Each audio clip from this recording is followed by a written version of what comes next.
Hello, this video is a deep dive into Franz Kafka's novella The Metamorphosis, with a particular attention to the metaphor that the story constitutes. The plot is extremely famous and it has inspired lots of fiction, books, comics, movies, manga, but let's quickly go through what happens. Gregor Samsa wakes up one fine day to discover that he has transformed into an insect. He thinks he's just dreaming in the beginning, but soon comes to terms with reality. His family is shocked, they're scared, then they too get accustomed to living with the new giant insect.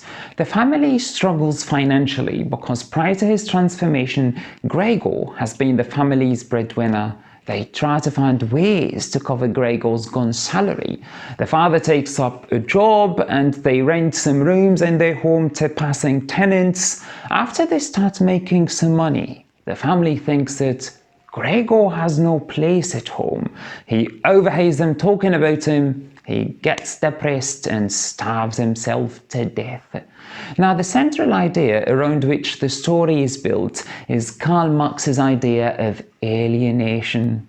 Gregor's transformation into a bug metaphorizes the concept of alienation. According to Marx, human beings are very different from animals. The difference between humans and animals is most manifest in the way both species approach work.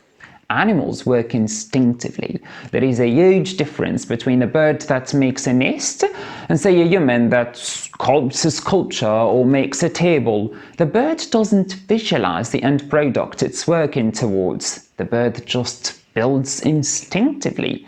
The human, however, visualizes the work they're working towards before setting up to do it. The human has a special relationship with the work.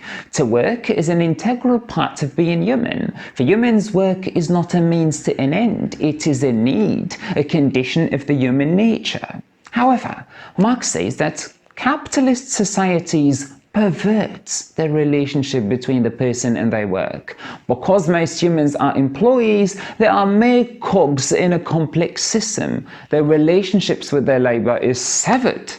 Whether they be cashiers, salespeople, operators, they cannot visualize the fruits of their labor. They don't have any control over the fruits of their labor. They don't control how it is marketed, packaged, at what cost it's made and at what cost it's sold, what shapes it comes in, what font is used to write the name of the product. All this is unnatural. It alienates the person from their labor, and this has terrible consequences on the worker. It's important to note here that Marx doesn't designate only those underpaid workers. No, everybody, regardless of how high their salaries are still alienated from their labor when they do not have control over the fruits of their labor.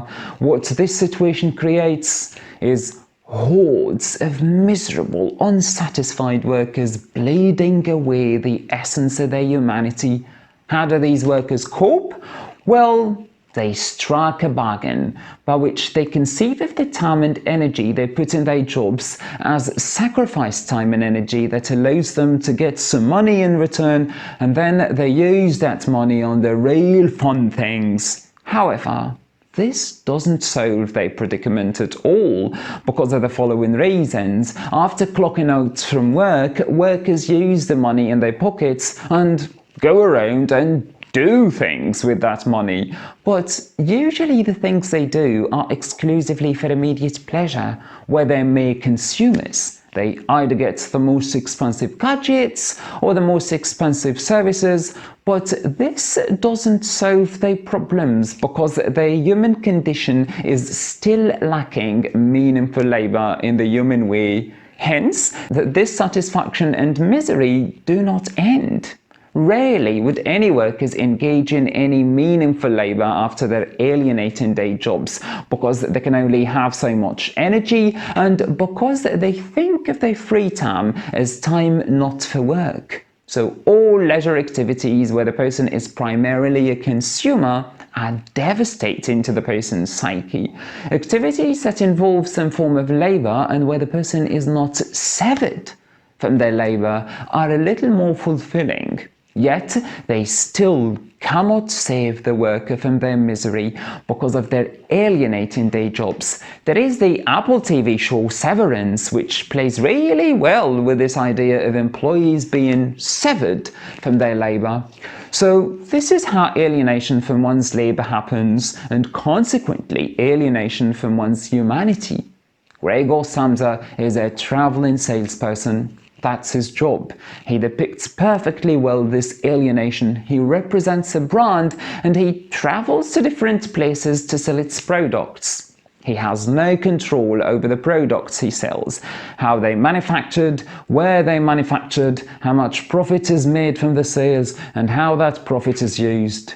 The culmination of his alienation from his labour and of his alienation from his human nature is his literal transformation into an insect. If you're not going to live like a human, you don't deserve to be a human.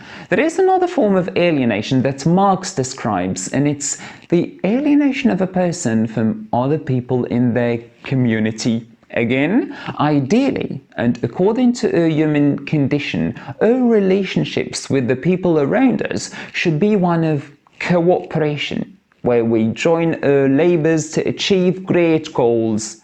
However, in capitalist societies, the relationship between a person and other people in their community is one of resentment and exploitation. Labourers resent their bosses, buyers resent sellers, bosses exploit their subordinates, and even sellers see in their customers mere means to profit. All they want to do is exploit them. Gregor Samsa's transformation pushes his alienation from his family to the maximum. Even his sister, whom he loves and whose music lessons he was ready to pay for, repudiates him. She was the loudest voice in her family to suggest he move out, as he's no longer human and no longer capable of bringing money. In fact, it is when he hears a conversation with the rest of the family that he decides to starve himself to death. At the end of the story, we see how the family downgrades to a cheaper home in a countryside and turns its attention to Greta, the sister, to help support the family. And this is where the novella ends, suggesting that the chain of alienation goes on. In visual media, Severance is an art series that does a good job with the same idea of alienation, and so does the old movie The Fly if you're in for a flick. Now this video has reached its end. Until we meet again, have a great day.